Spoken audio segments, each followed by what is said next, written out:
Hi everyone, hope you're doing well from wherever you're watching this channel, depending on your time zone. Now, if you listen to the Kenya Kwanza leaders from yesterday, they have been leading a campaign over the Kenyan shillings and the dollar.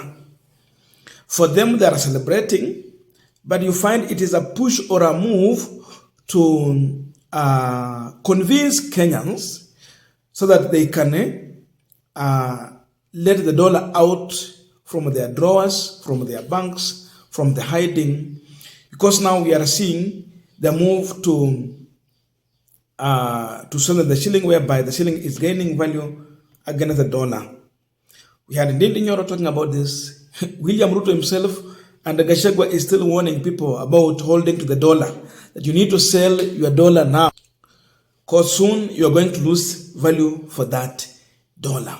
So many questions has been raised on the same, that how comes no trade data that is being shown, but we see a grossly erected behavior of a shilling against the dollar within just a few days, 2-3 masiku mbili tatu hapo, but there is no trade data backing this. So many questions have been raised. And one of my friends who is also subscribed to this channel shared some data information from different banks on how they are selling the dollar against the shilling. You see that the shilling is gaining value. Wanauza 155, wanauza 150 there. It's like that. Then now more questions comes in, and this regime, it seems they are in a business to make money, in as much they are trying to play with the exchange rate to prove a point to Kenyans. That is the problem when you have entrepreneurs in power. There is something Pauline Njoroge has shared. I want us to look into that. But first of all, this is how the shilling is now behaving here against the dollar. Banks, shilling US dollar exchange rate. Banks are now selling the dollar at lower than 160 Kenyan shillings. KCB buying 151, selling 157.5. Stanbic 150, selling at 155. Family 151, and you can see Absa 151, like that. You go to NCBA 150, and they're selling at 155. That's how now the shilling is behaving. You check in the news, you hear Kenyans queue outside NCBA bank to sell dollars. So the way Gachagua said that people are selling money now, their dollars now, indeed people have been convinced and are getting out to sell their dollars. But there is something Pauline Njoroge is trying to expose here. He's revealing something that might just shock you, because we have the issue of the euro bond, and there is money here. There is money here. But before we go deep into that, just a quick request for those who are watching and you have not yet subscribed, please consider subscribing. To our returning subscribers, I must say thank you so much. And again, to all our viewers, please give this video a thumbs up. Thank you so much, and back to this discussion. Now, this is what Pauline Njoroge shared. Just came across this written up, which is trying to explain the very unstable situation unstable situation we are seeing with the exchange rate. Your take. So listen to this, then you can also give your view in the comment section. On Monday, Kenya received 1.5 billion US dollar euro bond processed at 160 Kenyan shillings, exchange rate, Kenyan shillings, 240 billion. The money will be used in June to settle the pending international bond debt. Keyword, June. That's when the money will be used. But they have money now. But after receiving the money, the shilling immediately started gaining against the dollar. Well, a lot of theories have been adduced from both political side to explain the phenomenon. But the one thing we can all agree on this, by the shilling appreciating to 155, the 1.5 billion US dollar received on Monday is today valued locally as Kenyan shillings 235.5 billion, less Kenyan shilling 7.5 billion. Look at that.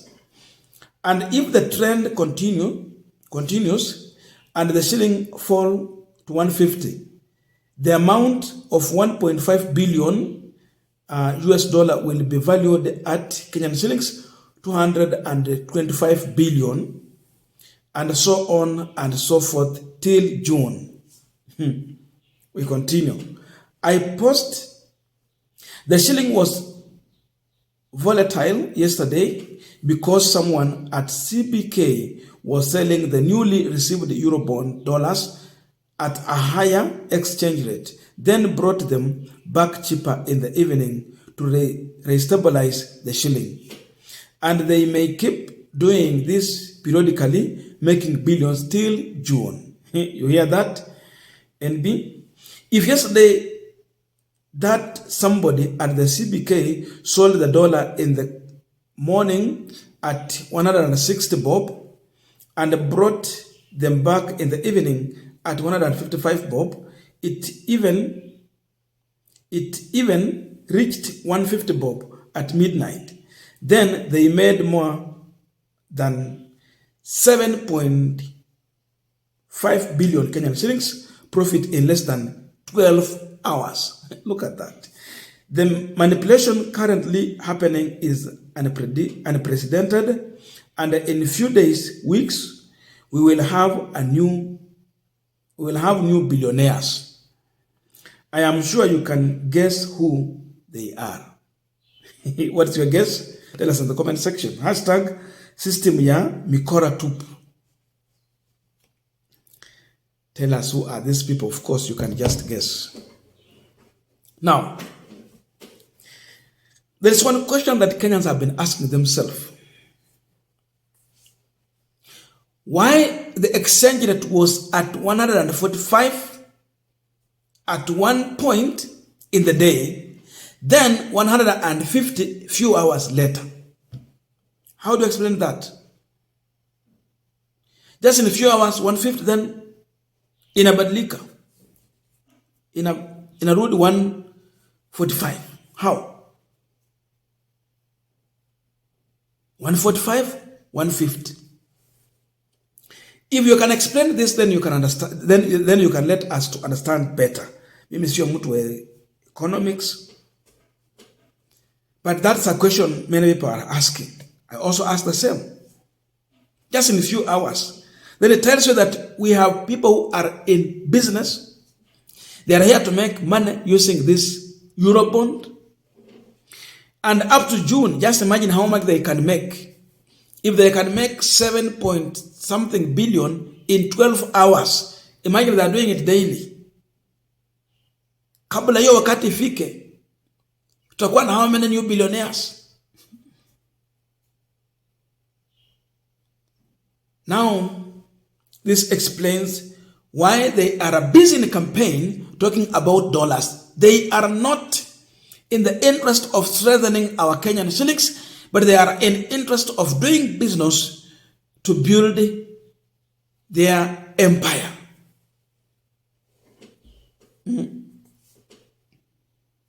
Hakuna vile wanafanyia wananchi kazi. Hakuna vile wanasaidia shilingi ya Kenya kupata nguvu. These are people in business here. So, the question is, for how long can they sustain this?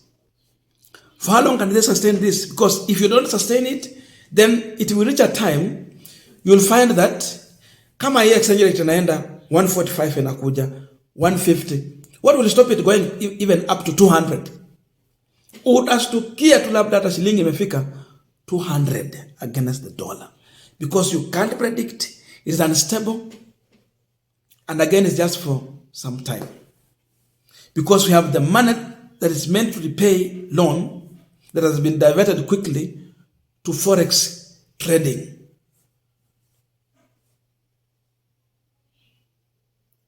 That is the problem when you have entrepreneurs in power. Now, I don't know your views, but let us meet in the comment section to continue with this discussion so that we can expand it, shed more light on this, give our views for better understanding. Come out, took on an economist in the building. Please help us better to understand this